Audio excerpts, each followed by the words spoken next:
reading was by far the best part of her day. Apart from when it got to 11:11, and it meant she could go visit the fantasy world she adored once again. "Welcome," said Hagrid, to Diagon Alley. He grinned at Harry's amazement. They stepped through the archway. Harry looked quickly over his shoulder and saw the archway shrink instantly back into a solid wall.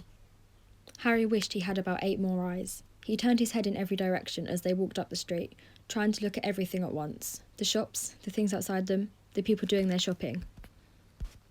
Next to me, my mother and father each draw a breath as City Hall comes into view, lit up white and blue and sparkling with the special occasion lights that indicate a celebration is taking place.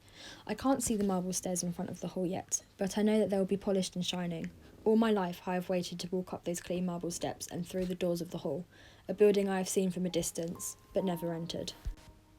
The sea was balmy and calm, barely a ripple of wave to be seen. I didn't dare go out of my depth. I had quite enough of that for a lifetime. The famous hinterland sunset was just ending, and everything the children saw was bathed in dark blue, as if Count Olaf had driven them into the depths of the ocean. The continuous books playing in her head never bothered her, because she was about to go out into her real world. In the moments before the sun rose over the horizon, the African plain was hushed. No birds sang, no animals called.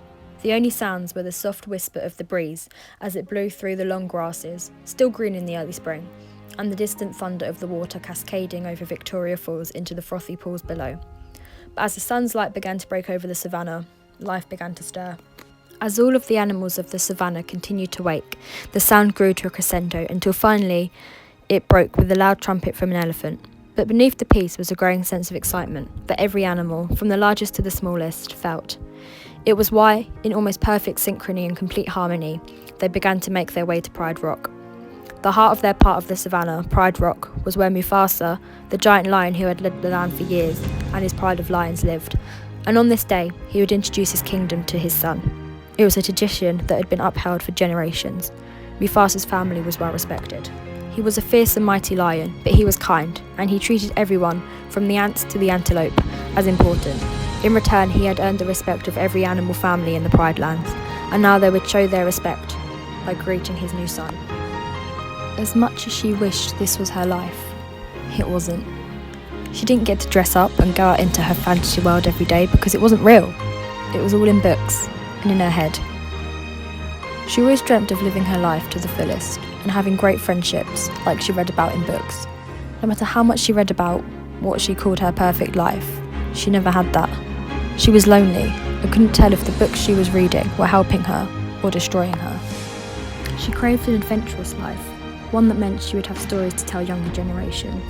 The only story she had was about how all she did was read, and felt sorry for herself because she wished she was more than that. She was going to try and do something with her life, rather than waste it.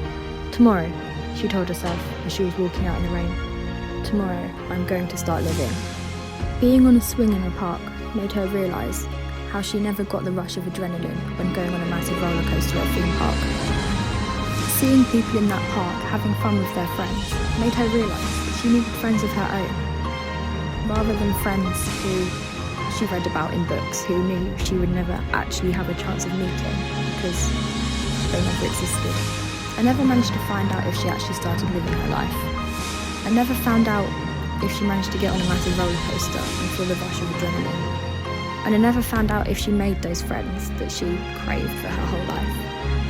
But I can only hope that she did exactly that.